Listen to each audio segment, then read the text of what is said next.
Hello, everyone. Welcome back to Pop Corner for episode 3 with me covering 70-ish% of Scream 3 and my friend Draven here covering the other 100% because let's just say this movie's a snooze fest. 100%.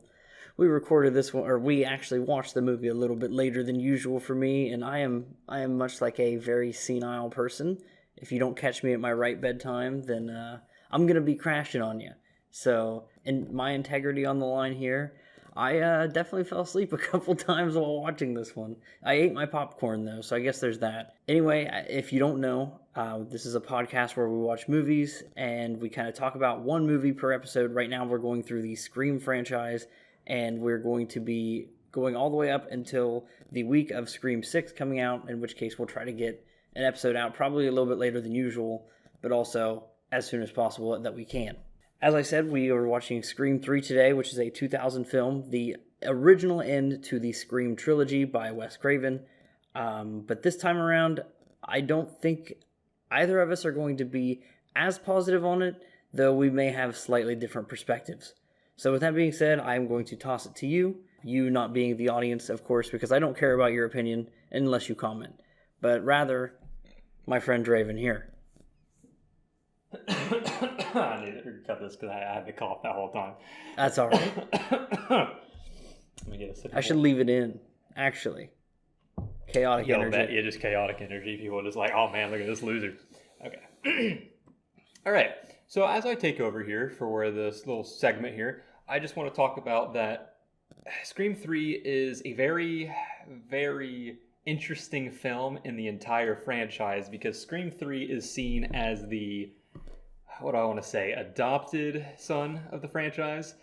He is very, very comical in some scenes, more than usual. And this movie is seen as the lower of the lower standards of Scream. Now, me personally, I mean, we'll talk about rankings and stuff later, but me personally, I think the movie is still decent. I don't think it's terrible by any means. It's still a fun watch, but you get a whole different vibe when watching this compared to literally every single other Scream film. So, with that said, I think the opening scene here is very good, actually, because we kick right in with Cotton Weary, the accused killer of Maureen Prescott, Right. Sydney's mother. Yep. So we are watching him drive, just on the streets chilling, and he has a talk show now. He's a talk show host. His tagline is 100% cotton, which I love that because it's like a shirt. Yep. Right. Dude's rocking merch. Dude's got 100% cotton as his tagline. Absolute perfect. But yeah, he got his fame that he was seeking for in Scream 2, and he got, what he wanted. He wanted to be famous. He wanted all that publicity. He got money. He's rich. So he's living the dream until ring, ring. Progresso. Oh, is that so? But he answers, and there's this girl on the phone, and she's like, "Oh man, I must have got, wasn't it like a wrong number?" So Something like that, yeah. But then she notices, She's like, am I talking to the Cotton Weary? Yeah, she's like, "Oh man, you got a sexy voice on the phone," and he's like, "Oh really?" So then they end up talking for a little bit, and with a little flirt here and there, and then turns out the girl on the phone says, it'd be a shame if your girlfriend found out. And he's like, what makes you think I have a girlfriend? And then it changes to Ghostface voice. And he's like, because I'm staring at her right now. Iconic, honestly, voice. So Scream 3 is a weird one where we go through a different loop here. We are using voice changer to the extreme. We don't just have the Roger voice, as he always does the ghost-faced voice. He's an icon of Scream because he does the voice in every single movie. But in this movie, they have a device that not only uses his voice, but Ghostface in this film can copy Sydney, Dewey's, Cotton's. He can copy any voice he wants to. And how do you feel about that? I think it was underutilized. I don't think it was utilized to its fullest potential. I don't exactly know how it could have been, but I definitely think that there are certain scenes, like I think the scenes where it's used to kind of trick the viewer work well enough, but I think they could have been used as more of a mindfuck than what they actually were. I think the opening scene with Cotton, to me, is probably my favorite of the film, not because of, the voice change thing is cool, and it definitely sets a different, I would like to say it sets a different tone, and that's what I started to say, but it's not even true because it's like, oh, shit's getting real, shit's about to go down. But then the rest of the movie is just like, ha ha ha.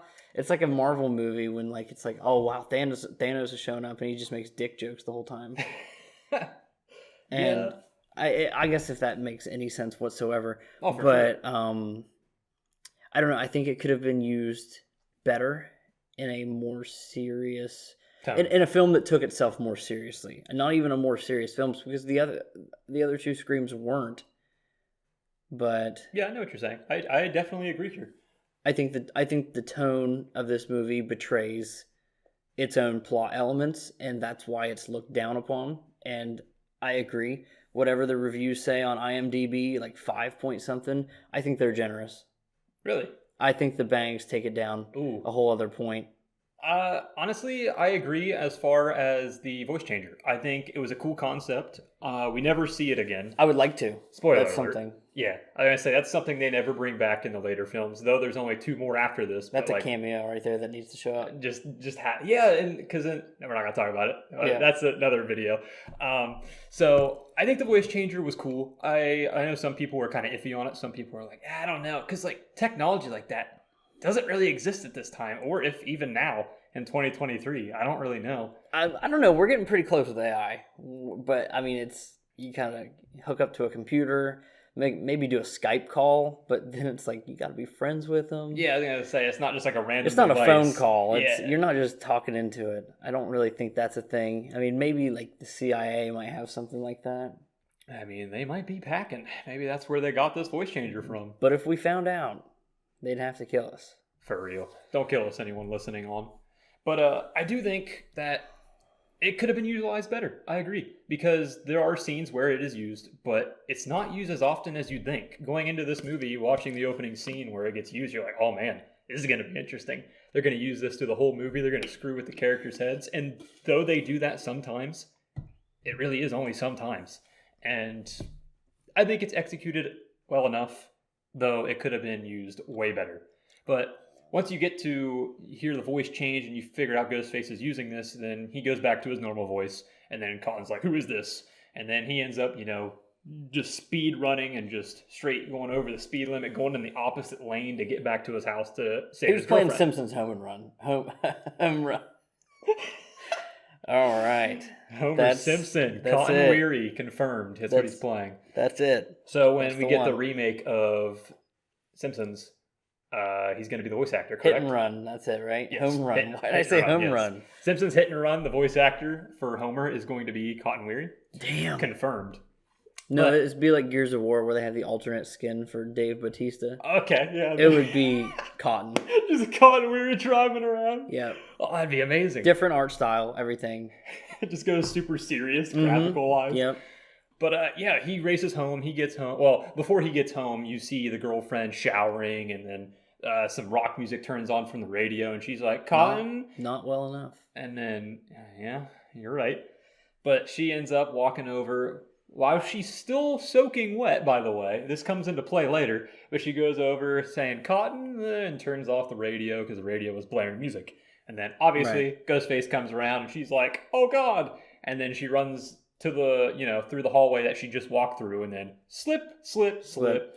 And then she ends up, kicking him in the face. Yeah, she lands a kick. Yeah, and she gets up and then actually gets into the room ahead of her and locks it. And then Ghostface is, using the voice changer to be, Cotton's voice. And then starts talking oh, I'm sorry, Christine, I think was her name. And he's like, oh, I'm sorry. And then he's like, I was just playing around. And she's like, what are you doing? And then he's like, I'm sorry. And he's like, why don't you let me in so I can fucking kill you or something like that. And then cut back to Cotton coming in through the doorway. Yes. And then he's like, Christine. And then he goes upstairs and then sees the knife stabs in the door. And then he's like, whoa. And then he actually goes up to the door and starts asking for Christine. Yo, let me in and stuff. And then he ends up bashing it down with his shoulder. Right. He's flying in. And then she's hiding in a closet, I'm pretty sure. And then she comes out. Yeah, she's like, stay away from me. She's like, why are you trying to kill me? And he's like, whoa, what's going on? And then You know, she just because she actually does still think it's him. Yeah, which makes sense. Yeah. So she's over here like swinging at him to like make him back up, back off, and then they're in this position where she is like at the doorway, and then he is like up against like the wall on the other side, and then he's like, "Oh no, watch out!" Because Ghostface comes around the corner in the hallway and comes back through, and then stabs Christine, and then we get a little Cotton versus Ghostface scene for a little bit, which, to be honest, doesn't last. It doesn't last very long. I mean, really, all Cotton does is throw a shelf on him, which is pretty funny. Yeah. And then Ghostface gets up pretty quickly and then stabs him. No, don't they? Doesn't he like get bashed in the head or something with something? For Ghostface or Cotton? Cotton. Cotton. He definitely takes a hit because then he goes down. Yeah, right? and then that's when he starts like cutting him on like his arm, and then like he ends up getting him all the way down on the ground, and he was like. Oh yeah, before this, when he actually switched to his Ghostface voice, when he was talking to Cotton in the car, he was like, "Yo, answer this question, and I'll leave you guys alone." He wanted to know where Sydney was. Right. That's why he's here. And before he kills Cotton, he's like, "You should have just told me where Sydney was," and then kind of stabs him in the heart. And then it goes to the stab 3. No, it goes to Scream 3. It goes to the title. My bad. And opening scene wise, what do you think? Because honestly, killing Cotton was kind of a big move. It kind of like I said, it kind of sets a tone. You get the voice changer, you get Cotton, a main character, a really important character of all of the previous 2 films. It really sets a tone like, oh, stuff's about to go down. It's about to get serious. That was the only other thing that I hadn't really said so far. Because honestly, I like the way that the opening sets a tone for the film. Unfortunately, the rest of the film doesn't follow through with it. And, that might speak to supposed, rewrites that we could talk about in a little bit. But otherwise, I really enjoy... Well, we haven't had a movie open with one of the main characters dying yet. And when we watched the movie the first time, we hadn't seen Scream 1 or 2 recently before that. Mm-hmm. Yeah, we took a break for a little bit. So in that point in time, I was like, who's this guy? Really? I didn't really... I wish you would have, like... I didn't really remember. So, like, this time around, I'm like, oh, wow, they're really doing that. And once again, it really adds to that tone. But the first time around, I think I was more forgiving for the movie because I was just like, oh, this is some rich guy, Yeah. I didn't really know. I didn't really remember too much. I was like, I don't know. I don't really remember who this guy is. But now I know, of course, he was briefly in Scream 1 as a major character, but more in Scream 2. And... yeah, I mean, it's such an interesting way to kill off a character so quickly, but I mean, it is what it is, and what you grow to expect from the series. Whenever somebody reaches main character status, they die. Unless you're Sydney, of course. But I think that's one thing, even this movie that a lot of people look down upon, every Scream movie has a banger opening. Like, every first act is really good, and it really sets a tone each time. But unfortunately... I agree. Like I said, this one, it doesn't match the tone later on in the movies, I don't think. But okay, so after the opening scene, I'm pretty sure we jump right to Sydney, if I am remembering correctly, because we end up seeing her at her house. Yeah, she's doing work from home for COVID. Work from home from COVID, I agree. Nah, this is way back in the 2000s, baby. Early 2000s, like right on the dot, 2000. Right. So she's working from home. She's helping people that call her out. People who call her on her work phone because she's helping them for people in need, like people who like one of the scenes later on is like a person calling and saying that her boyfriend beats her, yes, and then it's a helpline. So that's what she's doing with her time, and then the dad's there, which you don't see the dad in Scream 2 at all, which makes sense. She's in college, she's away, she's in Ohio. Only in Ohio, a guy in a wacky Ghostface mask walks around killing people on a college campus. Whoa. But then we see the dad again, and he's just kind of like, yo, you need to probably come back home. You moved out, and you're all alone and secluded, and like no one knows you're here. And then she's like, that's the point. She doesn't want to. She's like, psychos can't kill a person they can't find. That's kind of what her whole plot of the first half of the movie is. Right. She's kind of just non-existent from here on for a little while. Yeah. Because then we jump to... And even Dewey and them can't get a hold of her, correct? Dewey knows where... Does he know? Yeah, Does Dewey he know? knows. Okay. He's just keeping a secret. Sorry, I must have been asleep for that part. Yeah, I think you were. Yeah. But then we jump to the set, I'm pretty sure, because... Yeah, because we get the introduction of that whole plot line this time They're making Stab 3. Instead of Stab 3 being about the events of the third movie, they're just making their own thing up. They're just making their own thing up because the franchise has spun out. Yeah, went on a stale moment because no other killings have happened since. Gee, I wonder if that maybe spells out what happened with this film. Yeah, they behind the scenes, by the way, for Scream 3 fanatics or just Scream fanatics in general, Scream 3 definitely had the toughest behind the scenes when it came to creating the movie because it just had a lot of script changes. I'm pretty sure even the writer was different for this movie compared to the original first two movies. I'm pretty sure the writer was different. Script changes were frequent. Like, I'm pretty sure they were pushed really quickly to get it out. And also the gore was cut back and stuff because of the Columbine, I'm pretty sure. So all this stuff just kind of happened and it made this movie kind of just mediocre. And it's a shame because I still enjoy this movie, but it's definitely on the lower tier of all movies for the franchise. But yeah, I mean, with all that in mind though, I'm a little bit more forgiving more than a normal critiquer would be. They don't really care about the behind the scenes, they care about the final product. So for me, I'm a little more lenient on giving breaks here. But yeah, I mean, with that in mind, what do you think? Do you think with all the stuff going on behind the scenes, you're a little more forgiving? Or do you think you just, I don't care, this movie was kind of meh? Ultimately, it comes down to, do I want to watch this again now that we're putting our content out there for it? I want to say we're going to review it. Probably not. I mean, we've got Scream 6 coming out and we're doing like a rewatch for that. So that's pretty nice that we're doing that. But honestly, if there's a Scream 7 and we're going to do that, I'll probably just watch 5 and 6 before I do that one. I don't blame you. So unless they tease some crazy plot point where I may watch the original again, but I don't see 2 or 3 or probably even 4 being that important to go back to. Yeah. Now, honestly, 4 is probably the one we need to see most with Kirby returning. Yeah, Kirby returning, yes. So, I mean, we'll get to that one next week. So, subscribe, by the way. Which we're using a camera for that one. Yes, we should have a camera next week. You can see our beautiful faces. Which I haven't done a camera on my channel for... I don't even think there's any videos on my channel with my face on it at this point in time. I have done videos with it before, but it wasn't that amazing, and you're not missing out. So, and I'm faceless. I'm not on the internet yet until next Friday. That's terrifying. Terrifying thought. How do you feel about that? Hello, Sydney. Whoa. I'm the new Ghostface. Scream 6, baby. But back to Scream 3. Because we get introduced with all these new characters from the cast of Stab 3. Right. So Stab 3 is being produced, and we have all these characters that are playing. We have a girl, not because you watch the original, and then you go to the sequel of Scream 2. You see that Tori Spelling is playing Sydney, David Schwimmer's playing Dewey, and like all these actors. Right. These actors ended up quitting. Apparently, they didn't want to take part in Stab 3, so they got new people to play Sydney, Dewey, Gale, and all these other characters that are going to be in the franchise. Suppose when you name drop actors and you plan on having the actors in the next movie, you might want to make sure you've locked them down to play their roles.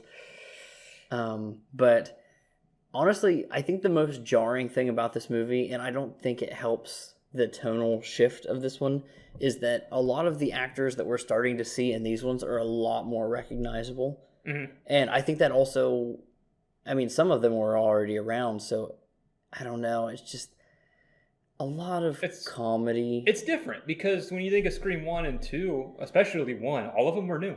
They were all just kids starting out in the acting career. So their big moment was basically Scream. Scooby-Doo wasn't out yet. Yeah, it was good. I think the only character from the first Scream movie that I think had a major acting role before that was what's it called?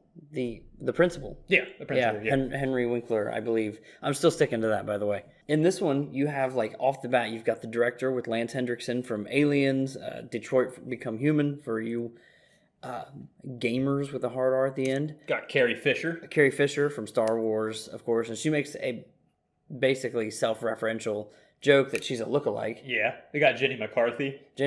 But I think that had to have been pretty early on into her career, correct? Probably, yeah. I'm gonna say there's a lot of different names here. You got Oh, and then Parker Posey's a pretty big one. I have no idea who that is. Because I have no idea who that is. But then you got McDreamy, right? Yeah. That's the guy from That's the guy from Grey's Anatomy. At one point, anyway. Rest in peace. Spoilers. I haven't always spoiling everything we talk about. You know what? This is just the spoiler podcast now. We won't do that for Scream 6, promise.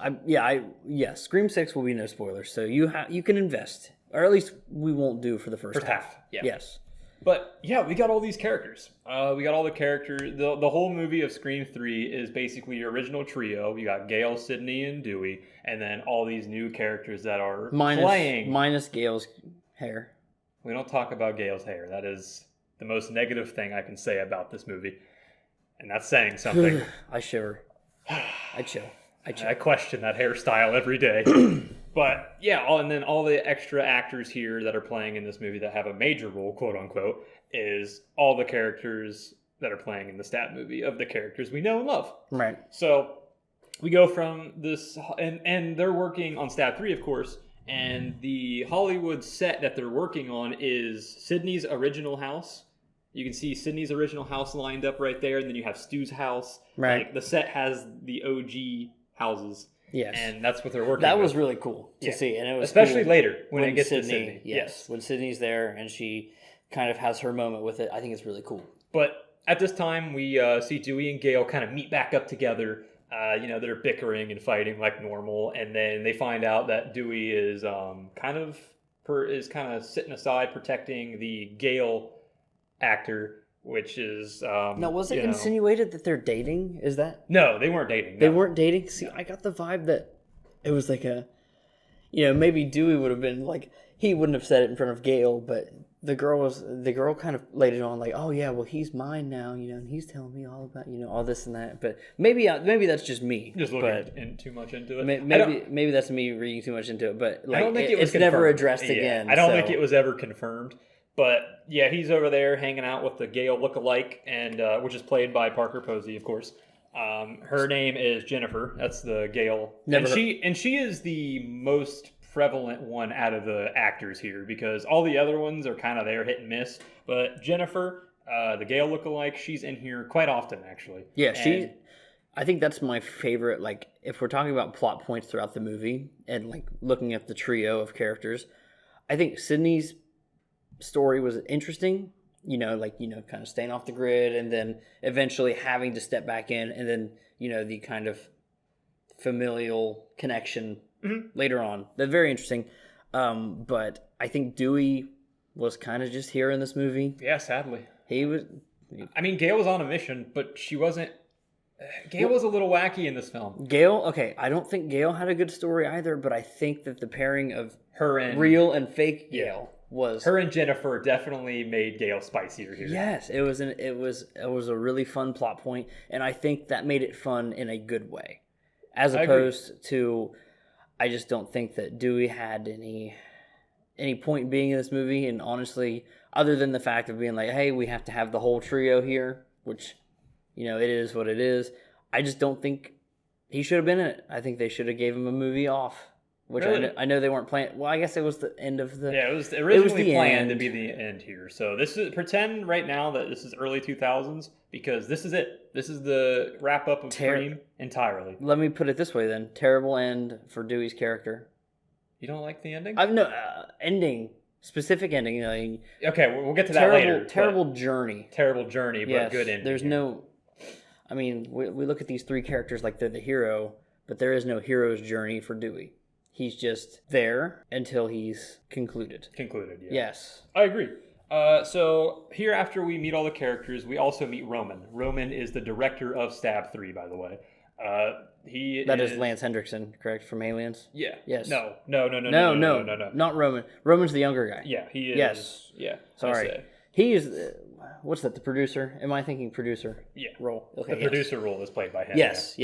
Yeah, he's the one. He's the rich one with all the money. Yes. Yeah. Roman's just the dude who's making the Stab 3 movie. Like, he's He's just out here like, oh man, gotta make my movie. So then after we find out all these characters and get a little Gale and do a reunion, we go to the scene where Jenny McCarthy's character, which is Sarah, she ends up getting a call from Roman because Roman wants to meet her in his office. Right. So she ends up going over to the studio and going inside the office and stuff, looking for him. And she gets jump scared by Tyson. Yeah, Tyson's character is great. He's another character that isn't used as much, but every time he's on screen, he makes you laugh. But he learned something in this film. I'm curious to see what that is. You might say that falling hurts. Plug. My man plugged already. We'll get to that later. Yeah. Because Tyson does relate to falling. But yeah, right now we're following Sarah. Tyson scares Sarah for a little bit just by jumping around the corner. And he's got like scissors through his head because he has tested the makeup. Yeah. So makeup test. He ends up leaving, and then Sarah's kind of just chilling in the office, and she's messing with Roman, the director here, messing with his awards, like his music awards or whatever. Right. And then she ends up like dropping it, and then it like shatters the head. The head falls off, and then she's like, "Oh crap!" and she like starts taping it back up and stuff. But then she gets a call from Roman. Her and Roman are kind of going back and forth with the script. And then she's reading the script like, "Oh, here we go, reading the script, blah blah blah." And then he reads off. I'm pretty sure Roman says her real name's Sarah. Yeah, Sarah. Instead of saying her name, which in the movie was something with a C. I'm pretty sure. Either way, was it Cindy? No, that's a Scary Movie. I think we watched one of the Scary Movies the other day. Yeah, I don't remember her actual like in script name for Stab 3, but yeah, he was talking to her character Roman, and then he goes and finishes it off with Sarah. And she's like, "Wait, that's not in the script." And then said it's a rewrite. Yeah, she was like, "It's another goddamn rewrite." Yeah. She's like, "How many of these are we gonna do?" Which references their behind the scenes stuff that was going on at the time, which is funny to know. But then they keep talking for a little bit more, and then you find out that Roman's voice changes to Ghostface's voice. So they utilize the voice changer here to try to sound like Roman, right? Or vice versa. It would be interesting. Not that she would know it, but like if it switched to like Cotton's voice or someone else they'd already, I don't know, killed off or something like that. Someone who we know is dead and can't be making the phone call. But maybe they don't know that they're gone. So it's like that could have been utilized so well with like the actors here. So like because I mean, spoiler, we're getting to it, but Sarah here dies. And like, what if they would have used Sarah's voice real quick before they discovered the body and used it for something? Right. See, it could this voice changer could have been utilized better. So, and like, I think that would be a cool way to clue the viewer into who they're actually talking to. If it's a ghost face or a trick out, I would say like without just solely relying on, while iconic, the initial ghost face voice. Love you, Roger. Yes. Hello, Roger. Stop. But yeah, I'm going to say, then she obviously knows that something's up, and Ghostface is kind of lurking around, and she's like, I might be next. Boom. Sarah bites the dust. Get off the podcast. I'm sorry. But yeah, she's running around, and then she ends up going into the one room that has a bunch of Ghostface outfits. Yes. So that scene was cool because there's just a bunch of them lined up on racks, and she kind of just hides in between a bunch of Ghostface outfits, and then obviously the real Ghostface is hiding in a different rack, and you just see his head tilt, and then like his knife come out of his sleeve. That's one of my favorite tropes. Line full of identical things. One moves like iRobot, or I even mentioned it earlier, Detroit Become Human. There's like there's like rows full of the exact same android, and you're looking for one that's malfunctioning and then just happens to look right at you and then take off running. I love stuff like that. I think it's so cool. Yeah, I agree. I think those are always so fun to just mess around with. They're funny, and like it's just good. Yeah, the scene works very well here, actually. I think Sarah's whole ordeal right here is really good for the movie. Even Sarah's character is a lot different compared to the rest going forward here. But she ends up obviously getting attacked because Ghostface comes out of the rack and starts attacking her. And Sarah put in some work for a little bit, or she tried to, because everything she picked up was just a prop. Because I don't know if you were awake during this. The flimsy. Yeah, she picks up the knife and it's just flimsy, and she's like, I was awake. Man, I was awake during the whole film. I'm sure you were, my guy. But, she's like, oh, crap, and she throws it, and then she ends up picking up, like, a machete next, and then tries to hit Ghostface, and then she does on the arm, and then it just kind of, like, breaks. And then she's like, oh, come on, and then Ghostface is still trying to body her. And then she ends up didn't she get, like, an axe or something? Something that's actually, like, what hurt him. And she keeps swinging at him a few times, but he keeps dodging it, and then eventually he ends up putting the knife in her back and then throws her through, like, the door window, because she's, like, hanging over the door. Right, yes. So that, of course, is where Sarah meets her end. Right. But now let me pose this question for you. So this is the only Scream movie where there's one ghost face. Yes, right? This is the only movie. Okay, so with that being in mind, do you think that with the inverse of that, with the idea that there's potentially quite a few in Scream 6, not confirmed by any means. I mean, it could just be... Oh, you mean like more than 2? Right. Is that what you mean? Yes. I mean, that's kind of where I am siding anyway. It looks more like there's going to be more than... You are my you are my view into like the rumors and theories when it comes to Scream, because I don't really follow what everyone's thinking, but you're like my window into that. And I agree with that, especially with like kind of the cult vibes. Well, let me stop you there too. The cult vibes thing ties in with this movie, by the way, because if anyone listening doesn't know, I'm pretty sure one of the original ideas was to, which I think this would have been such a better movie than what we got, to be honest, but it would have brought Stu Macher back, and he was going to be doing this cult with ghost faces, and they were all going to be masterminded by Stu Macher, who lived from the TV scene. And they obviously didn't use that because this is the product we have. But there's a lot of rumors and theories going around, especially with Scream 6 having the, graded mask and stuff, that it might be Stu Macher. And this, like they him might holding be onto his original mask. Yeah, and they might be doing the script that was originally meant for this movie. But anyway, with that being said, with the idea that potentially Scream 6 could have multiple, like more than 2. Yeah. Do you think there's ever a reality where we actually see a ghost face killed off midway through the movie? Ooh. Or even opening scene. Ooh, that'd be Let me hear you. Let me hear you on that. Ghostface dies opening scene. Honestly. But then, we find out who, like, maybe they have like a brief introduction scene and the initial kill isn't right away. Let's say we get just enough to be like, oh, maybe I know who this character is, even if it's a completely new character. And then the plot twist is that a second Ghostface walks in, or maybe finishes the job, and finishes the job. Yeah, yes, I'm not opposed. And then maybe throughout the whole movie, since we've only ever had 2, you're thinking, oh, is there only one Ghostface now? Did his plans just get neutered? And then there's just another one. There's more. Dude, that'd be cool. I'm always down for new ideas in the Scream universe. I always love the whole different things that they bring to each film. Like with this one being the voice changer, and which I think is cool. The second one being the being able to like trace who's calling with like the ID. Yeah, caller ID. Yeah. So like they implement something like each film like this, and I would love to see that. Just do something different. Opening scene, I would be cool with that. Or making it to where there are multiple Ghostface, and maybe we don't see one at all, like die or get unmasked. Maybe one gets away.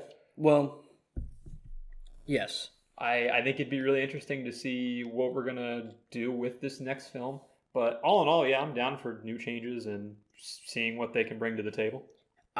As much as I hate to say it, as far as talking about this movie, I think I'm more interested in the movie that could have been when it comes to like us talking about the potential for Scream 6. Yeah, with like all these different things in mind. Yeah. Like different ghost faces, Stu Macher. Right. Like it all wraps back to Scream 3 because this is where these ideas originated from. But looking back at Scream 3 as the end of a trilogy with those plot points and not some kind of ham-fisted, my mother was this person plot line, trying to describe why things happened in previous films. Mm-hmm. And then also, how do I want to say this? I don't know. I feel like is brother, right? Brother. Yeah, brother. We're not going to say who the killer is till later. Okay, yeah. But yeah, we'll spoil that part. The killer ends up being Sydney's brother.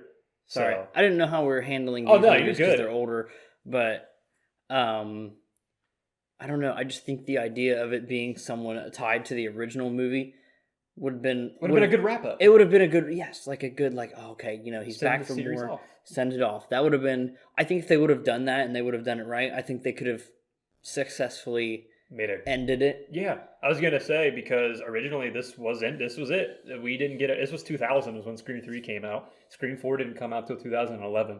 So for 11 full years, Scream 3 was the end. Like, that was the wrap up of the series. That is crazy. And now that we look back on it, I don't know. Scream 3 was just interesting. But back to Scream 3, what I want to, after Sarah dies and stuff, I completely forgot about this plot point, but we were talking about the mom and Marine. Marine biologist. Yeah, marine Hoorah!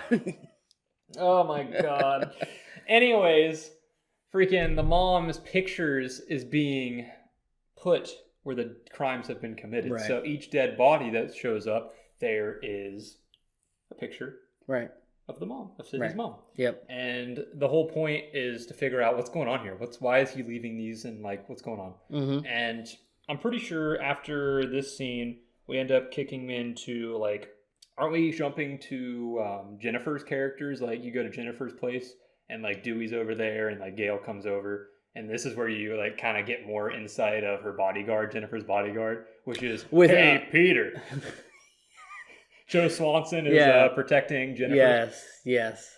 I guess that could have been the reference I made when I asked you about that earlier. But yeah, that's just another example of a character that's portrayed by someone who's rather well known, especially now. So it just adds, it takes away from the immersion of the story. I'm not here with Sydney, Dewey, and Gail. I'm here with Joe Swanson. I'm here with Joe Swanson and Leia and Bishop. I'm here with all these characters. I'm not here with my trio today. It definitely does change the tone. Yeah, it does change the tone with how we perceive this movie, just with the big names that are in it. Like, it really does. And honestly, I never actually thought about that until sitting here talking about it more critically. And yeah. So you still, I remember in episode 1 of Popcorners, trademark, you said that you stand by the fact that all Scream movies are a 10 out of 10 in your eyes. Well, now that I've rewatched Scream 3, not all of them. I don't hate Scream 3, though. Like, you don't have to hate something. I know. Yeah. But like Scream 1, 2, 4, and 5, I do agree are all 10 out of 10s. I loved all of them. Scream 3, I'm going to give it some more pushback here, because after refreshing my mind here. But it's weird because like 3 is like one of those movies that if you're in the mood just to laugh, it's great. Oh yeah. So, but like just compared to the other films here, it's just so different. How does it feel knowing that Scream 3 is, I'm going to say something controversial. Okay. It's probably closer to the DNA of Scary Movie. That makes me very sad. Than it is to Scream. I'm not a huge fan of Scary Movie myself, mainly because of Scary Movie being the spoof on Scream, and yeah, I'm a huge lover of Scream, and Scary Movie to me was like, ugh, insulting, get out of here. But yeah, it was ahead of its time. It was insulting Scream 3. It knew what it was doing. But yeah, I don't know. But with Scream 3 though, like I said, we meet up with Joe Swanson over here, and I mean, we see him just be the bodyguard for a little while, and we're just kind of hanging out. Gail's getting a little jealous of Dewey hanging out with Jennifer's character. Right. Oh, the character Jennifer, which is a Gail lookalike. And they obviously argue here and there. And then we get to the scene where the Joe Swanson here, he ends up going to Dewey's trailer, and then Dewey calls Joe Swanson, and he's like, yo, you need to come back to the house. I need you. And then he's like, oh, I'm just here in your trailer checking stuff out. And then he's over here stealing like money and like belongings of Dewey. And then he was just like, just making sure Ghostface isn't in here. He's like, and then he's like, why? And then he's like, because I just want to make sure, he won't kill anyone else like he did your sister. And it straight up references Tatum, which is really cool. I like that Easter egg, because Scream 2 didn't reference Tatum at all. From Scream 1. I mean, which is she was supposedly like her best friend, Sydney's best friend. Sydney's best friend, and it's Dewey's sister. So like Dewey never really talks about. That's one thing that I do kind of feel is very weird, especially for how many movies Dewey is in. He never really talks about Tatum ever again. Like that is one thing that I think is weird. He was fine dropping her because she didn't respect him as an officer of the law. Yeah. But then obviously Ghostface is just kind of chilling in a corner in the trailer, and then he kind of just pops around, stabs Joe.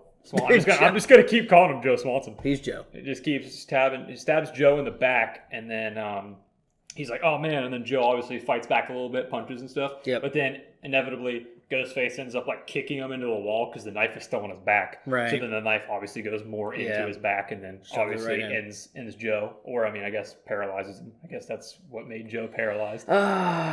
Good reference there. But then we cut back to the gang in the house, which is like, you know, Dewey, Gale, and all the actor characters. Yeah, because they're all having like a little like almost kind of party. Yeah. Right.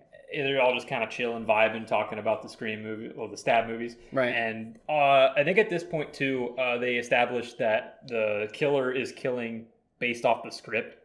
The Ghostface is going off the script that he has, because there's different scripts, so they don't know which script they're on. Right. But because Jennifer was worried about her dying, because the next to die in the Stab 3 movie on her script was Gale.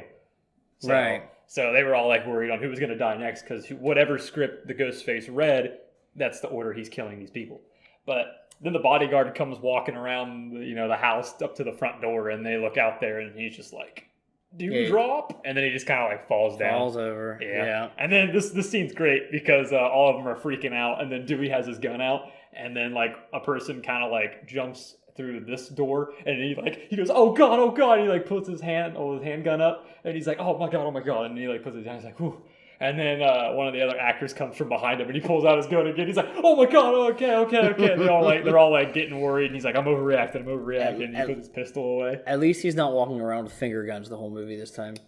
Yeah, Scream 2 Dewey, I don't think ever had a weapon. No. But yeah, all this is happening and stuff. They're all freaking out. Then the power goes out, so then they're all freaking out even more. And they all Dewey's like, "Everyone, group together, go outside," and they go outside, and then.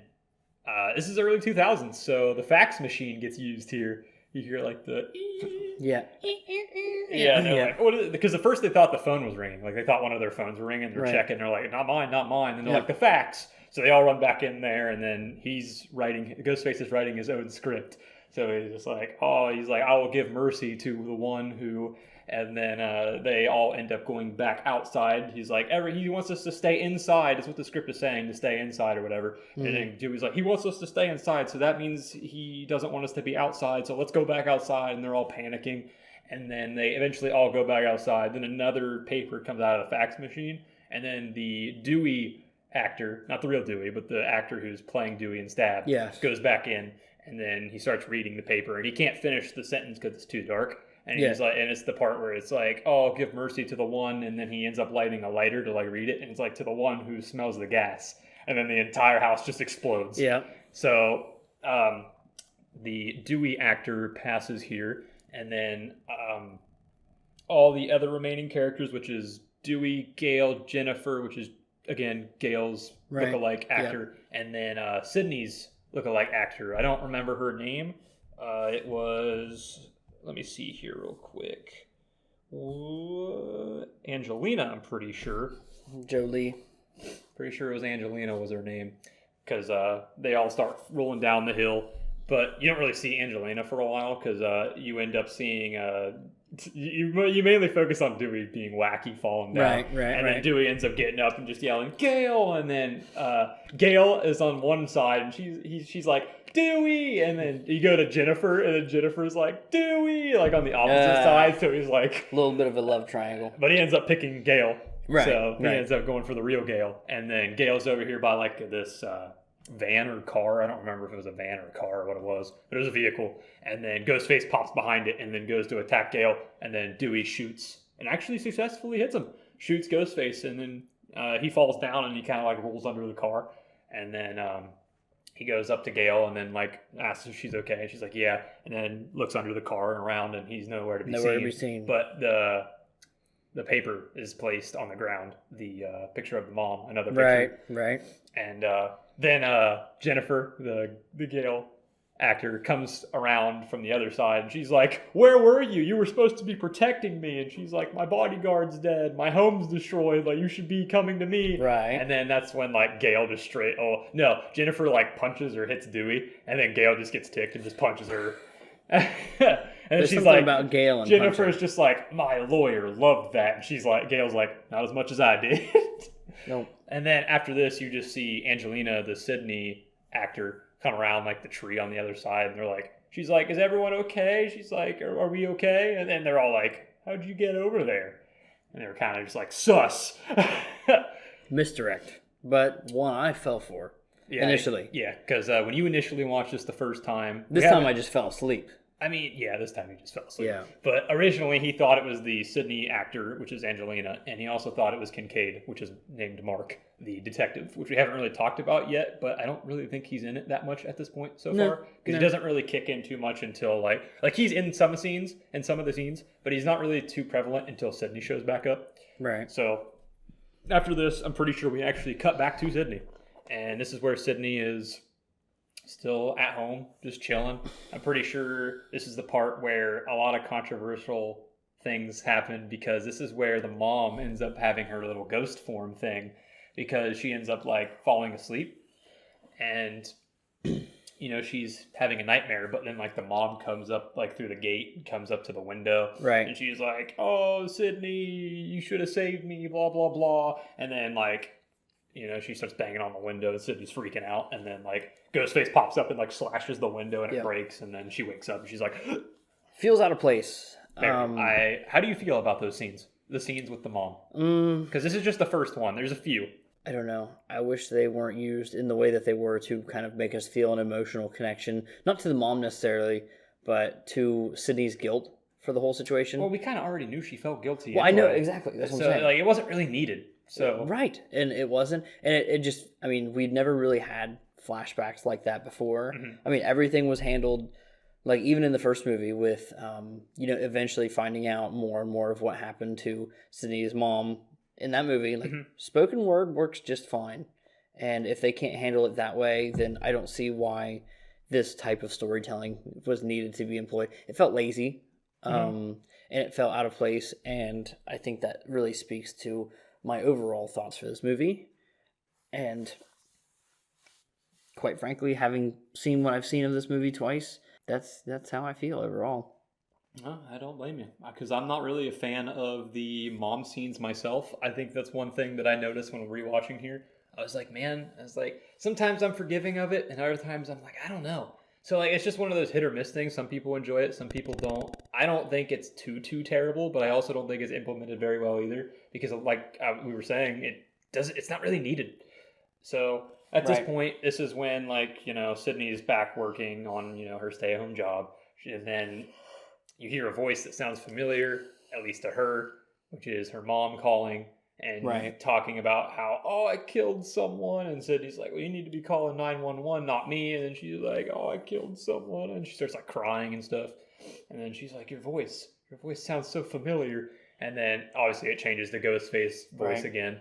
And then that's about the only thing, not to jump in front of you here, but that's about the only reason that I could see a flashback of any kind. Just to hear her voice? Yes, just to hear her voice. But even so, I don't like it being a dream sequence. I think a flashback would have been better. Mm-hmm. Yeah, I agree. So, anyway, back to you. All right. Channel 10 News. Channel 10 News. So we are at this point where she's talking to Ghostface, and then she realizes she's not safe there either, secluded alone, trying to like hide from Ghostface, because this is the only movie where she secludes herself away from everyone, and the only person that does know where she is at is Dewey. Right. And she ends up just obviously realizing this ain't it. He knows where I live. He's called. It's over. So I mean, for a little bit we don't see her, but she ends up leaving at this point in time to go meet up with Dewey and stuff, and she pieces out.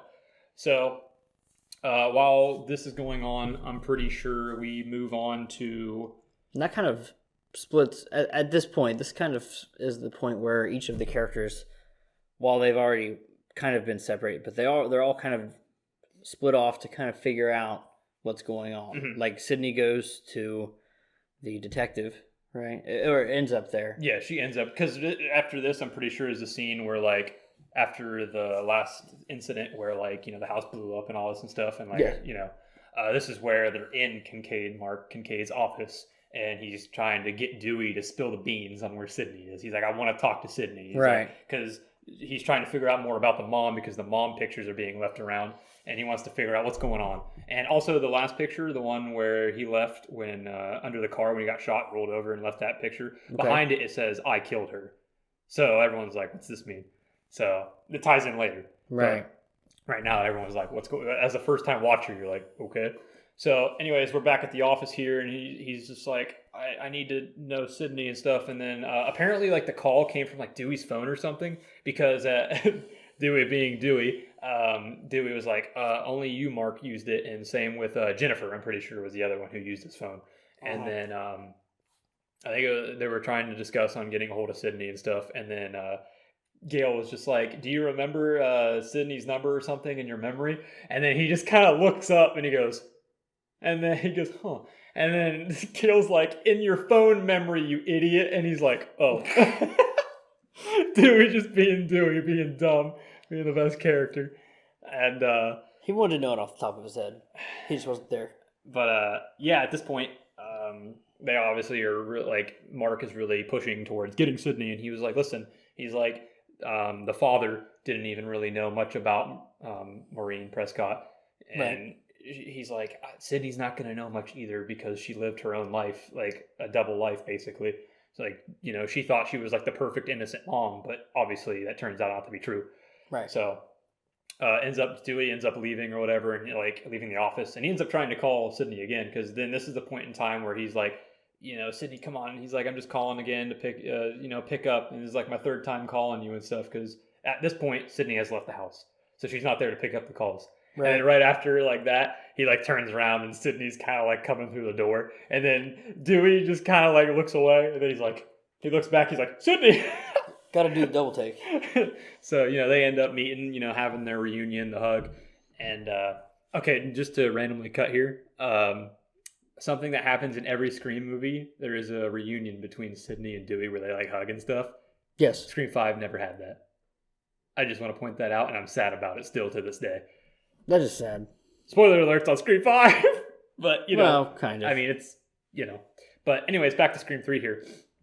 Then Sydney and Dewey end up going back to Mark's office, and Gail's still there. And then Gail's like, see, Dewey's pretty fast, because he was wanting to get Sydney to come, and then immediately, like a minute later, Sydney comes walking into the office. Right. But then Mark ends up talking to her and stuff, and then Sydney notices her mom's pictures plastered on the wall, and she's like, what's going on? Yeah, what's going on, Dewey? Why didn't you tell me about this? And Dewey was like, I tried. Yeah. Well, Dewey was kind of like, well, I thought these might have been like pictures and like a plan to get you to come out of your hiding. So that's why he never really told her about it. But then this is the point where they end up kind of doing their own thing. They all end up grouped up. Sydney, Gail, and Dewey are back together. Jennifer ends up kind of coming along in a little bit. But the original trio are walking on set here. And then you see Martha Meeks, which is Randy's sister that comes out of nowhere. Yeah. Which, did we even see her at all before this movie? I don't remember. Because, I'm a huge Scream fan, and, every time I look at it, I'm like, I mean, they say it's Randy's sister, but I'm like, I don't think she was ever introduced prior. I don't think so, and I doubt they would have hired an actress to play a character for a non-voice role in the first movie, like as a passerby or something. Mm-hmm. So probably not. But were you awake during this? Was this when she brings up the tape? Yes, because she's like, "Hey, I need to show you guys something," and she holds up a tape, and then this is where our boy Randy comes back into play. He comes back. He returns enough to give advice almost, right? Which, I mean, honestly, this is one of my favorite parts of the movie, because sadly Randy passed in Scream 2, and Randy was one of my favorites on top of Dewey and Sydney. But Randy came in here and kind of clutched it in the midway movie here, because it's kind of, you're seeing some kills, but it's kind of trucking along. There's not really a whole lot happening other than these few scenes we discussed. I mean, we're only touching on the most important plot points here. Mm-hmm. So this is where Randy comes in. You're like, whoa, Randy's back, cool, in a way. So his tape's actually hilarious, because it's Randy. Yeah, and we find out he was no longer a virgin, virgin. so that's why he Yeah. probably bit the dust. Coming back to Scream 1, when we were talking about Scream 1, Yeah. we kind of discussed that, like, Sydney broke the virgin rule. She wasn't a virgin, but she was still following the other two. She lived. Randy was doing, drinking alcohol and, was a virgin and didn't say right back. He lived. But this time in Scream 2, he sadly was no longer a virgin and he drank. So it was the end for our boy. But it's funny because he's talking about, like, saying that he needs to tell, his legacy and, like, talk about, trilogies. Yes. And then you just hear his roommate in the back saying, yo, hurry up. Let me in the room. I need to come in. And he's Right. like, God dang it. He's like, leave me alone. He's like, I'm filming my death or whatever. Yeah. So Randy ends up talking about trilogies. And at this point, they're all just kind of watching the tape, and Randy's talking about how, sometime it might not be a trilogy. It might just be another sequel, basically. It might just be another one-off movie where same rules apply, just as the sequel did. Yes. He's like, if you're dealing with a trilogy, then he's like, different rules apply. He's like, usually the final, thing attacking you needs to be mutilated. He needs to get his head cut off, and you need to, like, burn it, or just saying a bunch of random stuff that no holds barred. Yeah. And then after that, he's talking about, too, how all bets are off. Sydney, he's like, you can die. He's like, the main character can die. And he's like, even you, Sid. So he's like, and then he ends up wrapping it up by just saying, he's like, if I'm not here, he's like, that means that the rules worked the way they were intended. And he's like, for some of you, he's like, I'll see you soon. And then that's the end of the tape. So very, very foreboding. Once again, another one of the good scenes of this movie that I think, like, they show that original humor. They show that, in a good way. I don't say humor is a bad thing in this franchise. But it felt like a Scream 1, Scream 2 yes. joke. More so even Scream 1, because Scream 2, I think Randy was a little off in that movie, in my opinion. But he was fine. Yeah, he was fine, but, like, Just wasn't as prevalent. I understand what you mean. Like, Scream 1, he was making more references, making more movie trivia, pop culture things. Yes. So I agree there. So this one really does scream back to Scream 1. Haha, puns. Whoa. But after this, they end up leaving the trailer with the sister, and they all kind of do their own thing. And I just want to point out that this is the scene where Jennifer, which is Gail's actor, ends up teaming up with the real Gail. And very iconic here because they're back and forth nitpicking and just pretending to, like, roast. They are roasting each other, but her pretending to be like Gail, and then it was really fun. And they end up, running into good old Star Wars. No, Carrie Fisher. Yep. And then she ends up giving the real name of the mom, because the mom's real name turns out the mom was had a stage name because before she left Woodsboro for 2 years, and no one ever knew what happened with that, like why she left, where she was, what she was doing. And when they go see Carrie Fisher here, she ends up giving them her stage name. Turns out she was acting in movies. Gotcha. Between these 2 years, she was in Hollywood acting with different movies. So they end up finding her real name, which ends up leading into, finding out who, produced these movies. Right, which is the same producer that we already know from the beginning. Stab 3, because he produced all the movies that she was in, Sydney's mom was in. So that's their mission. So they all end up going to meet him. They go and confront him in the office. And then that's where we're introduced. Well, you see a little bit of Roman here. That's important. Yes, a little bit of Roman. Roman comes in and is talking about, like, why'd they have to shut my movie off and blah blah blah. Yeah, and pretty upset. And then also it's that's where we're introduced to the idea that that night is his birthday party. Yeah. Right. So ties in with the third act, because that's what the third act is, his party. But it's important to note that Stab 3 has been shut down. Further notice, Stab 3 is done due to the killings. Yes. So then they obviously, Gail, Dewey, and Jennifer go and confront the director about the knowing Sydney's mom, Maureen. And he was like, yeah, I know her.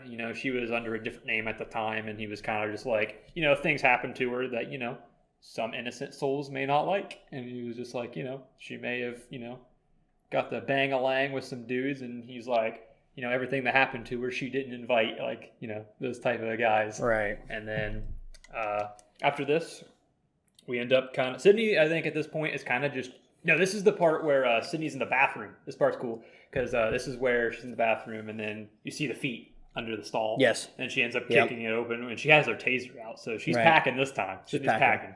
Should have been a gun, but it's okay. Yeah, so at least she was packing with something. Right. So she's rocking a taser. So she kicks it open, and then Sydney's actor is there, and she has a Ghostface outfit. She doesn't have it on, but she was like carrying it and stuff. And then, Yes. Yeah, and then obviously Sydney's like, "Hold up." So they really played into it with this, with that character. Mm-hmm. With Angelina? yeah, Jolie.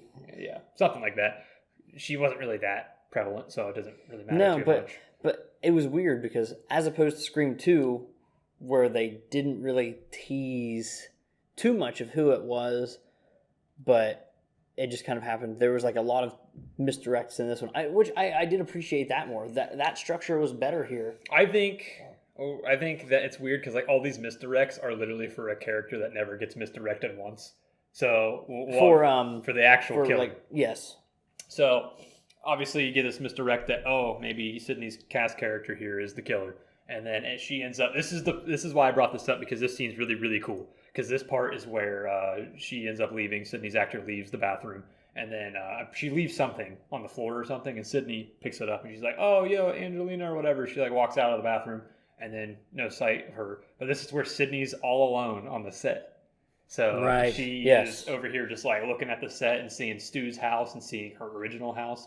And this part's really cool because she goes into her original house and she like goes upstairs, goes to her room, and just kind of like sits there, and then you can hear like Billy's voice over her. She's like thinking of Billy, and just like the scene where like Billy crawls up into her room through the window, and then Ghostface obviously some stuff starts happening where she thinks Ghostface is going to attack her, so she locks the door the way she did in the original movie, where she puts the two doors, the closet and her door, and like locks it. Which was a really cool callback, and I think that's one of the benefits of having the same like director for all three films up till this point with Wes Craven. Mm-hmm. I think it's just really cool how little things like that can probably just be pulled right out of the mind, like, oh, we could do this like we did in the original movie, and it's just something that maybe a homage or something wouldn't have like thought of if this was being carried out by a different director, which we would see later on, of course. Yeah, and like just like that Easter egg right there, Ghostface ends up obviously attacking her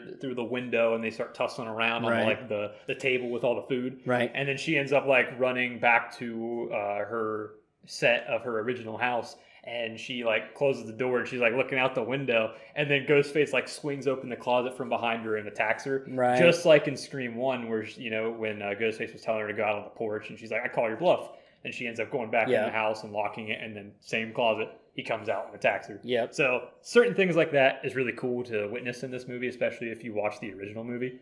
But then obviously they tussle around for a while. Sydney gets away. She like falls down and gets like knocked out for a second, and then that's when like Dewey and like the detective and all of them come running in, and like they're like, "Oh, Sydney's like, oh, he's in the house," and they all check, and he's like, "He's not up here."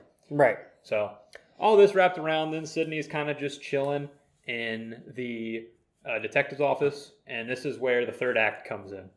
This is where they go to the big house for Roman's party. Roman is just hosting the party for everyone to come over, and Dewey and Gail get a call from Sydney saying that she was going to be coming to Roman's party as well, and that she'll meet him there. And Sydney in this phone call sounds a little off. So I mean, for viewers, you kind of already know that it is Sydney, but Dewey and Gail at this point don't know about the voice changer. So they show up at the house, and then obviously like every horror movie, all the characters in the big mansion house split up. I love how Tyrone mentions that. He's like, you want us all to just split up in this giant mansion when there's a killer happening? And then they're all like, we'll stick together, it'll be fine. And he's like, oh, this doesn't look like we're sticking together. Then they obviously end up splitting up. Yeah. Dewey and Gail are kind of walking, doing their own thing. And then they're like, where's Sydney? So then they call Sydney's number, and then ring, ring, ring. It's in the closet right beside him. And then they open it, Ghostface outfit, and then the voice changer. And then they find out that... So now they know for sure that somebody there is the killer. Someone in the house is the killer.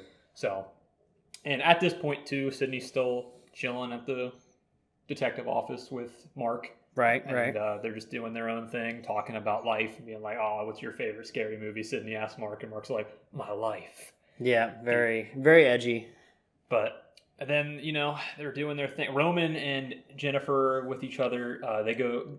Roman goes down to the basement, and Mm-hmm. then he's like Yep. looking at that casket with like a prop in there, Yes, and then yep. it does like a little thing where it like looks like he's worried, and then it kind of cuts away from him, and Right. then the other characters are kind of all just looking around, looking for like different entryways because there's like a lot of secret passages in this Right, mansion. and yeah, they play that up a good bit. And then, Gale and Dewey end up going down to the basement. I'm pretty sure, and then they see that Roman has a knife through his chest.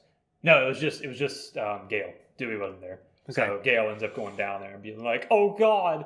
And then this is where a panic happens in the third act, and like all of them are running around and stuff. Right. And then Ghostface is obviously walking around, just kind of slaying them off one by one. Yep. Tyrone is Tyrone's later. I'm pretty sure like one of the first ones is the Sydney actor, because like Gale Yes. and Dewey are like, "Oh, the real killer's here. They killed Roman." And she's like, "Oh no!" She's like, "Screw that!" She's like, I effed that producer." And Right. she's like, "And I am not gonna die with you second tier celebrities," and blah Right. blah blah. She runs down, tries to run away, runs down the stairs, and she's like, "You guys should leave too. This is crazy." And then Ghostface is right there and just stabs Yep. her. The end. She dies. Then that's when Falling hurts. Yep. That's when Ghostface runs up the stairs, and then Dewey's like, "Oh yeah," Jennifer and Gale are like, "The killer's here, the killer's up here, he's right there." And he's like, "Huh?" And then Ghostface just straight up decks Dewey in the face, and he Yep. kind of just like falls Yep. over, and then they're tussling for a while, and then Tyrone kind of just goes, "Nah, f this," and then he ends up getting like stabbed in the stomach, and then he starts running away from Ghostface. Ghostface chases him, and then there is like the rug, Yeah. that long rug. He like pulls it from Pulls under it. him.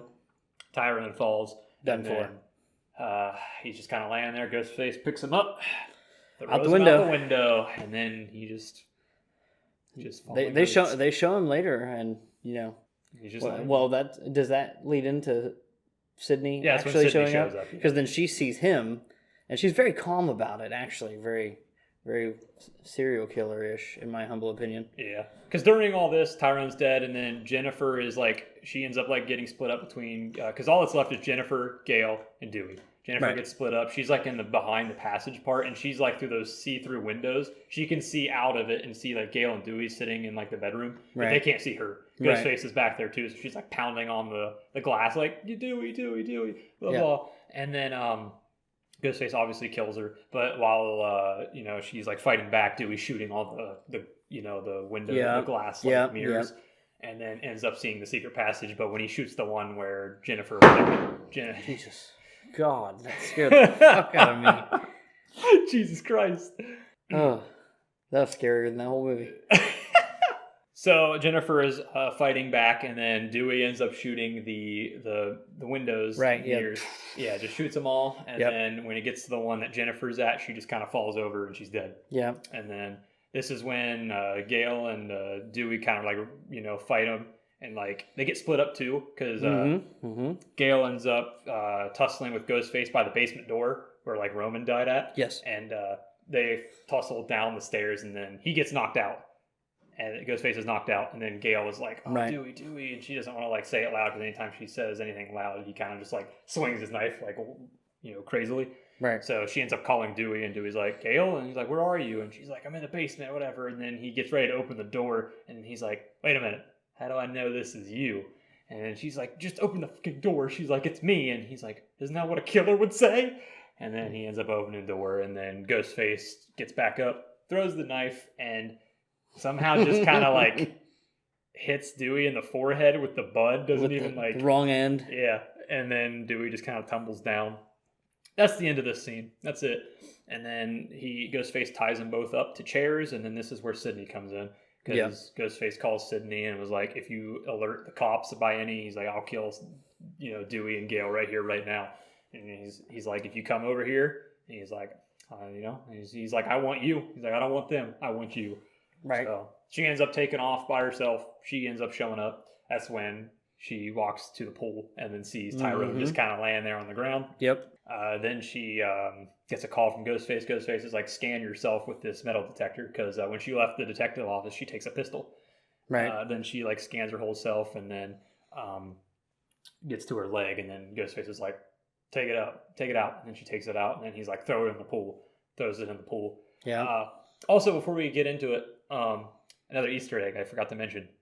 Sydney's wearing the necklace that Derek gave her in the second Scream movie, which was her boyfriend. I thought that was a really cool thing to see. Yeah, I mean, I didn't really notice it until we rewatched here. Honestly, if I were Sydney, bless her heart for having, the motivation to have a new boyfriend. Almost basically, or love interest at least, in every movie. She does it in the third one. Well, yeah, I guess it's just like, yeah, you're right. I mean, but it blossoms. True. It blossoms. We get there. But as of right now, yeah, she has the necklace, and that's what we're rocking for boyfriend relationship status here. She's cherishing her old boyfriend. Not Billy, but Derek. Right. But yeah, she ends up going inside, and then Ghostface nowhere to be seen. Dewey and Gale are tied up, so she goes over and like takes the tape off Dewey's mouth, and then she's like, "Where's Ghostface?" And then Dewey's like, "Behind you," and then she kind of just turns around, pulls out another pistol because she had another. She had one. On the other leg, and then or she just leg, maybe not. I don't know. She just had another one, so she pulls it out. Bop, bop, bop. Shoots him right in the chest like 5 times. He falls over, and then ends up trying to untie Dewey and Gale, and then they're like, "Sydney," and she turns around, and then he's gone. Right. So, Randy was right. Got to cut off their head or do you got to do something crazy. So then I'm pretty sure this is when Mark shows up. Mark and Cade. He like shows up around the corner with a handgun, and then gets his shit rocked. Yeah, Sydney's like, obviously like, it might be him, and they were kind of playing it on like because he ends up putting like his hands up, he's like, let's put the guns down, and they end up kind of like easing out, and then he kind of like gives like that little crooked smile, and like at the time you're like, first time watching, you might be like, oh no. But then Ghostface comes around the corner, and then Mark's like, watch out, and then they tussle for a while, and Mark gets rocked. Yeah. Absolutely gets worked. And then that pretty much leads right into our our final battle, right? Between the two, between Sydney and Ghostface. And now there's some dialogue here, right? Yeah, there's some dialogue. I'll leave that to you with the finer details because I don't really remember. Yeah, I was awake though. I was. You'll do it better. I'm doing mostly the talking here because he was asleep for the plot of the movie for most of it. So. But I have seen it before, so I do. He got a little bit of a refresher, yet slept through some scenes. Yes. So here we are at the final act, and this is where Sydney's locked in this room with Ghostface. And on the screen, there's like a video playing of like Maureen Prescott, and you just see her like messing around with, not really messing around, but like hanging out with Billy's dad. And like all these other different scenes. And then this is where Ghostface reveals himself, pulls off the mask, bam. It's Roman, a character you've seen for literal 1.5 minutes screen time beforehand. And he was quote unquote killed, but he was killed off screen and the knife was fake. He wasn't actually dead. So, and how do you feel about this reveal? What do you think? Just because I haven't really got your take on a lot of things since I was trying to like do the plot here. Not a big fan. Would you say this is weaker than let's Mickey? Because you did not like Mickey. No, I did. I like it better because it's at least somewhat. You're thinking, what does this killer have to do with her mom? You're thinking that the whole time. Whereas the motive is definitely better. The motive is great. 100%. The motive here works well. I just don't think the reveal is great because of the fact this man was in it for like a minute and a half. It's the same problem. Again, there was only one. I mean, he really only had time for the one misdirect where he off-screen killed himself. Mm-hmm. And that's about it. But not a big fan. I think the premise is really cool that it's her sibling. Very, very Halloween almost. It's like long lost sibling or whatever. It turns out to be the brother. It's so crazy because during all of this, Maureen Prescott was obviously under the different name in the Hollywood sets here. And turns out, obviously she slept with a lot of people. She had a kid, but she didn't keep it. She kind of just said, screw it, and changed her name and left and went back to Woodsboro, which is where Sydney was born, and her father and her mom had her.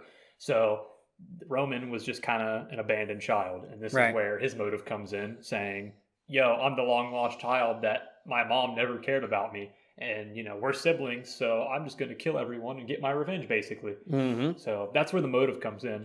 And I like it. I do like the twist of a long lost brother. You know what though? On one hand, I like it, but on the other hand, I'm thinking it's basically just Billy again. Really?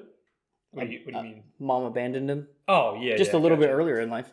The only difference is related to Sydney. Yes, yeah, that. Yes, that is very cool. Definitely a nice twist on things, but at the same time, could have been more. Yeah. So you end up learning that, long lost brother, blah, blah, blah, which is pretty neat.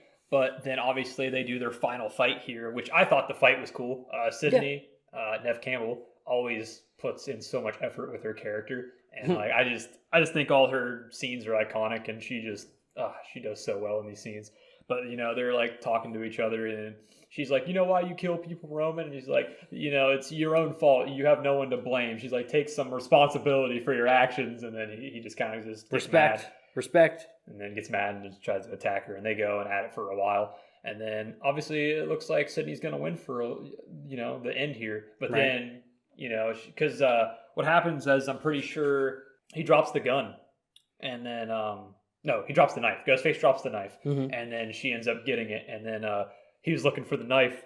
And then he's like, oh man. So at this point, they're obviously tussling, going around. And then this is when Mark Kincaid comes back into play. He ends up coming into like the room. Right. And he has his pistol up and he's like, where is he? And then, because like Sydney was winning the fight. And then he's like, where is he? And then Roman comes around the corner and basically just bonks him again. So Mark kind of just is irrelevant. And then obviously his gun is on the floor and he's looking for his knife, Roman is. And Sydney actually secretly has the knife. And then she's obviously walking up on him and is like, drops something. And then he's like, no, found something, because he takes Mark's gun and then shoots her in the chest. Right. And then she falls on the floor.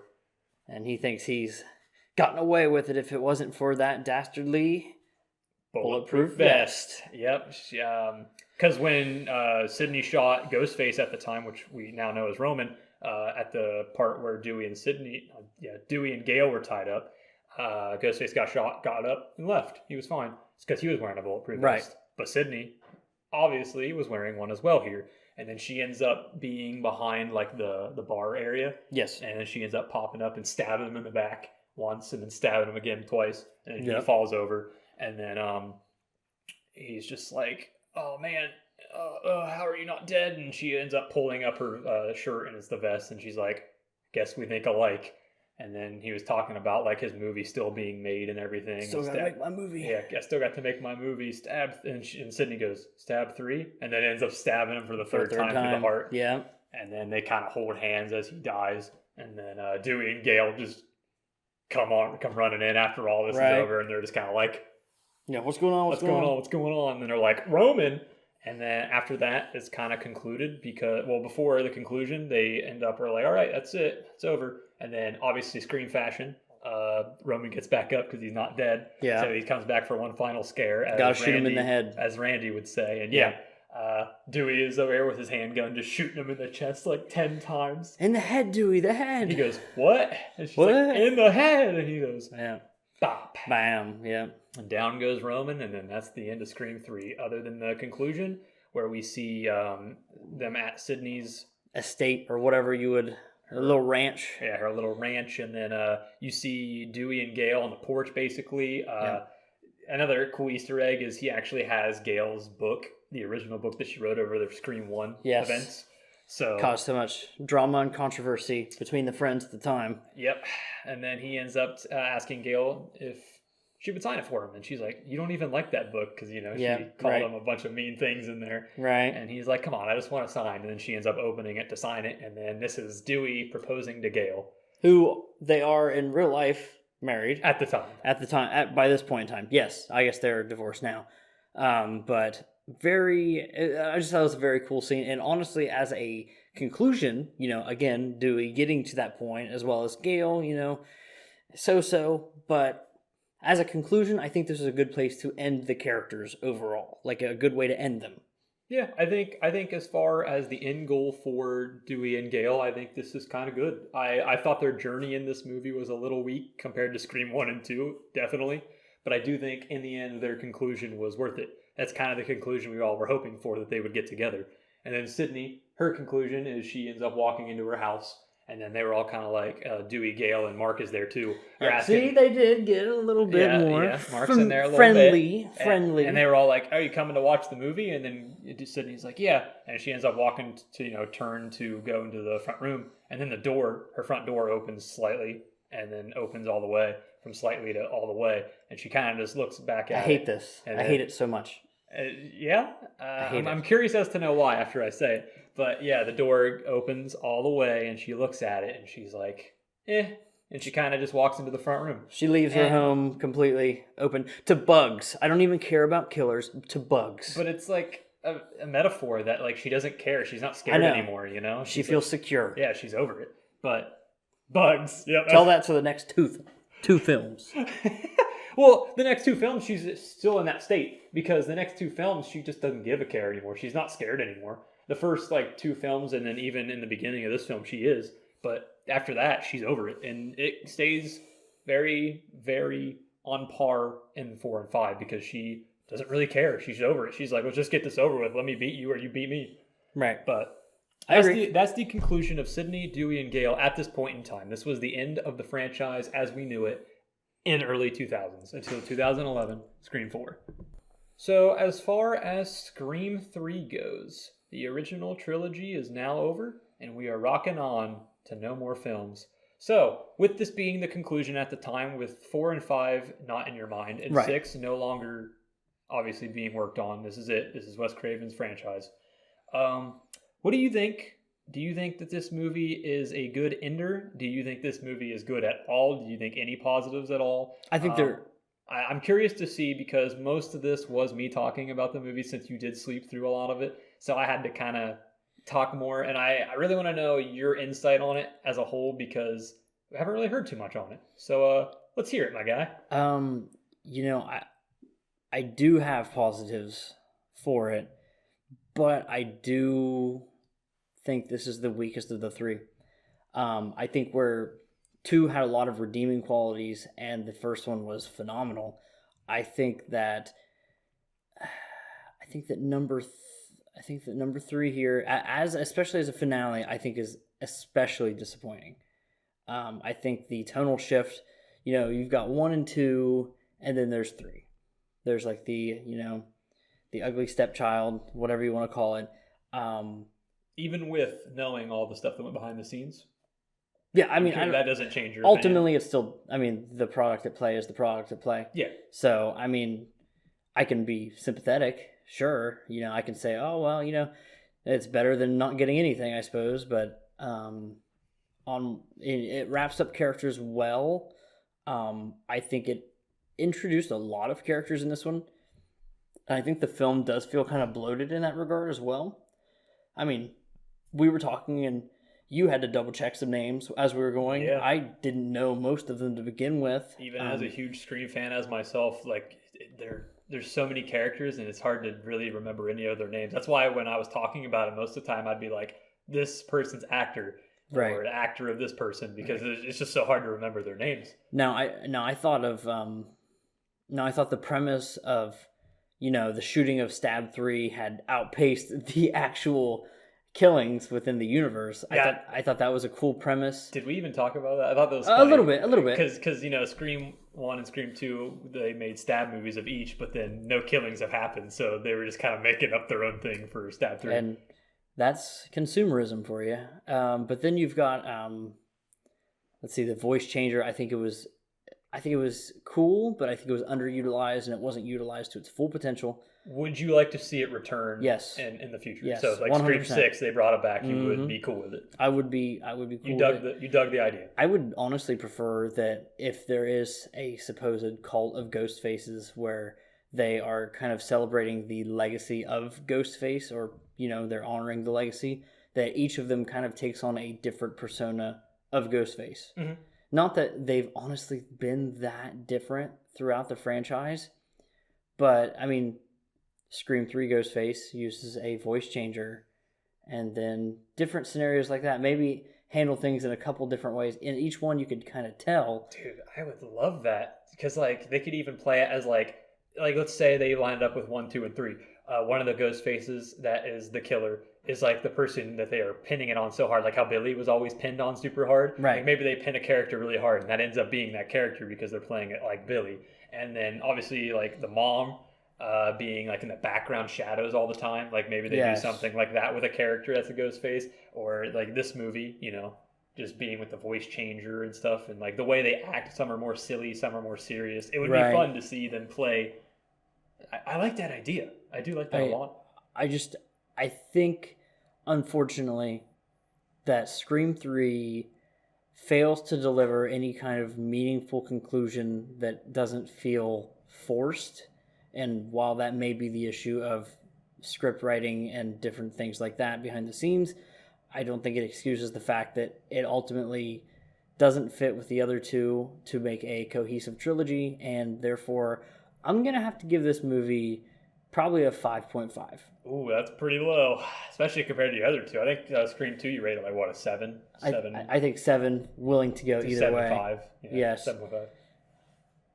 Yes. That was the Stern 7, and then the Scream 1. Scream was like 8.5 or 7.5 is what you said, I'm pretty sure. Yes. So, I mean, honestly, 5.5 is, to me, that's being generous. I really didn't like the story.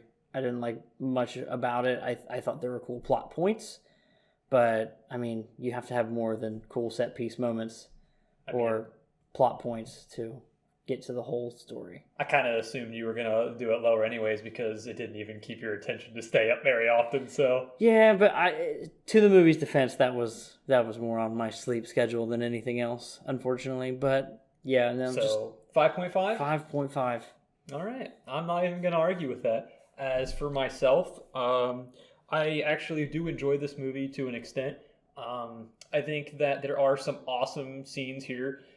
I think the opening scene of Cotton and, their whole opening scene where they actually killed off a really important character. I know it wasn't one of the trios. It wasn't Sydney, Dewey, or Gale, but killing off a character that was prevalent in the first one, being accused, and very prevalent in the second one, actually being in the movie more. I think it was really crazy to see them kill him off in the third film. Though his story was wrapped up, he was accused, he was proven innocent, and then he got his fame that he wanted. I mean, he was wrapped up. I mean, I don't really know what else you could have done with him. Yeah, but no. In an opening kill, I mean, I didn't see it coming. But yeah, the opening kill was really cool. I do think that some pieces, like especially Sydney's story was really good here. I think I think Neve Campbell carried Scream 3. I love Dewey a lot, but Dewey, like we stated earlier, was kind of just here. He didn't really have a purpose. Mm-hmm. Like, he didn't really do much like he did in the other two. And I think Sydney's story was really the only thing that really mattered here. I even know she wasn't even prevalent for the first half of the movie.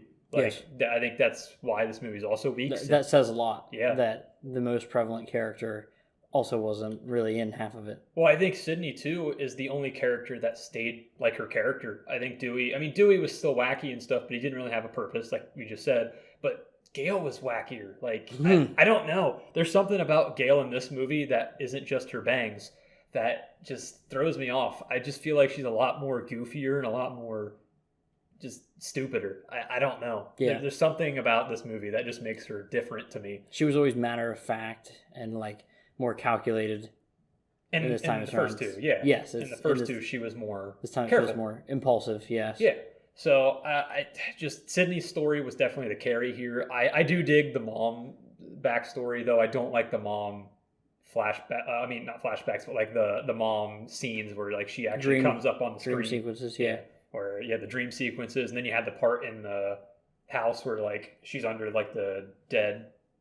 Like she's like on the floor dead, and then she ends up standing up with the blanket or whatever on her. Yeah, it's like, oh, mommy's here. I don't like those scenes really. I thought that would have been way better if we didn't implement those things. Mm-hmm. Though I do want to say that Sydney in the scene I just talked about, the scene where she's on the set, I thought that was super cool. Being like, since this was like the end of the Scream franchise as we knew it as of this point in time, I thought it was awesome to see all the old set pieces, like see Stu's house, see Sydney's house. It was really cool to like revisit those locations. Yes. So I really liked that. And then the third act was definitely the weakest third act of the movie, of all the movies at this point. Scream 1 being Stu's house and Scream 2 being the theater. There was a lot going on, in my opinion, more than here, because the final part is just a massacre. It was more goofy than creepy. There wasn't any tension here. They were all just kind of getting slaughtered one by one because there were so many characters. So like very bloated. Yeah, there was just so many characters that you couldn't really build tension or like make like these kills didn't really matter. Like you see like in this first one you see like Tatum die, you're like, oh man, like that was cool, but like, oh man, you see Randy die, you're like, oh man. Right. You see Derek die, you're like, oh, that sucks because he was just trying to be a good boyfriend. Right. Like all these characters have dynamics and have like personality to them that makes you be like, at least have a somewhat sort of connection to them when they die. Right. These characters, I couldn't even remember half their names, and I've watched this movie many times. Yep. Like I go into it like, what are these guys? What are their names again? Yeah. Like just like how we were recording, we had to have a set piece to the side to just remember some of their names. Yes. So I think this movie is very bloated, and I think that's another impact on why it is so eh. But I do like the plot of there being a lost long brother, and I do like how the mom had a little bit more backstory to her, that like she was at Hollywood doing so. I just don't like how they kind of set it up to where Roman was the mastermind and he was the one that quote unquote killed Maureen Prescott, because they made it to where like he set up Billy and Stu. He was like Billy and Stu, like he like kind of taught them to go kill her, and then like he taught Billy to go kill her because he told Billy to get like a secondary person to like pin it on just in case something bad happens. So that's where Stu comes into play. Right. Like everything was masterminded by Roman, and I don't know, that kind of brings Scream 1 down a bit, like to the point where you're like, well, did Billy actually really matter that much? Because you're like, Roman started it all then, right? Right. So I always just kind of sweep that under the rug and just pretend that part wasn't real. I just kind of like, Billy's what started it. Billy did it on his own for his own reasons. He wasn't manipulated into doing it. That's how I like to think about it. I don't pretend Roman had any push for that happening. Right. I don't like that. But I do like the long lost brother bit. So yeah, I think all in all, some parts were fun, but the over bloatedness, the not so strong story other than Sydney with Gail and Dewey kind of just running around doing random things. I do like how they ran out of ideas and made Stab 3 without anything happening. I thought that was fun. That was fun. But all in all, I'm going to have to... I'm so sad to say this because I love Scream and I do like this movie, but I'm torn between, I want to rate it higher, like a 7, just because I love all Scream movies. And if you hit me with at the right time with this movie, I will rate it a 7. But right now, after we just kind of like watched Scream 1, 2, 3 back to back to back within weeks, I'm going to have to like do it a 6.5. Like, that is a lot better than I thought it was going to be. I thought you were gonna say, "Oh yeah, it's got all these issues and all, but this is a 9." No, like I'll be honest when I need to be honest. Scream 1, 10 out of 10 for me. I think I rated Scream 2 8, but I will even go to a 9 if I'm feeling it. I love both. I can respect that. Scream 1 mostly is like a masterpiece to me. Scream 2 is just as good, just a few beats missed. But Scream 3, there's just so many misses, and there's not enough hits. And sadly, I think I'm going to go with 6.5 right now, but I will bump to 7 sometimes if I'm in the mood. But for me as well, this is my least favorite Scream. I don't think it's a bad movie. I think the whole franchise is consistently fine. Like, every movie is great, like, awesome. But this movie is definitely its drawback. And I have to rate it a 6.5 right now because we're kind of focusing on it as if it was the end of the Scream franchise. Right. Like the original trilogy. At the time, yes. And ending it with this weird parody of, like, what Scream 1 and 2 was makes it weird to me. Like earlier, it kind of feels like a scary movie. It feels like a spoof on Scream at times. Yeah. And like other than Sydney's story was serious and it was fleshed out fine. It just sucks because bad direction. Yeah. Overall. Not direction, but like poor choices I feel were made. And also, I do like the idea of her secluding herself and being away for a while, but she really was gone for a lot of the movie. And during that beginning of the movie where she's not in there, nothing's really happening. Yep. Other than a few kills here and there. So, yeah, I think final verdict for me, 6.5 right now. Yep. So, sadly, that's the lowest I'll ever go, though, for a Scream movie. Even this one. You hit me at the right time. I'm just here for laughs. I'll watch it, but... I think this would be the one to go the lowest on. But there you have it, folks. There is our review for Scream 3. If you haven't seen them, you can find, of course, Scream 1 and 2 as well. And stay tuned for more Scream after this, as well as something else after that. We haven't officially set it in stone, but I think there's a few things that we definitely have in mind. But that's really it for us, I think. And they get to see our beautiful faces next episode. Yes, the next episode, assuming everything goes well and all goes all right, you will be seeing our wonderful faces. Not at 3:39 at the time of recording this right now, so I'm a little slurry right now. But that has been it for popcorn. But He's really sleepy, my guys. It's hitting now. But that has been it for Popcorner, and thank you so much for watching this episode. And if you made it to the end, let us know. I'm sure it's quite a feat. This is probably going to be either our longest episode or right in line with episode 2. As I said, stay tuned for Scream 4, and you can find us, you can find me on this YouTube channel. And where can we find you, Draven? Good old shout out to myself, BOOWENZ. That's wonderful. Anyways, thank you so much for watching, and goodbye. Bye.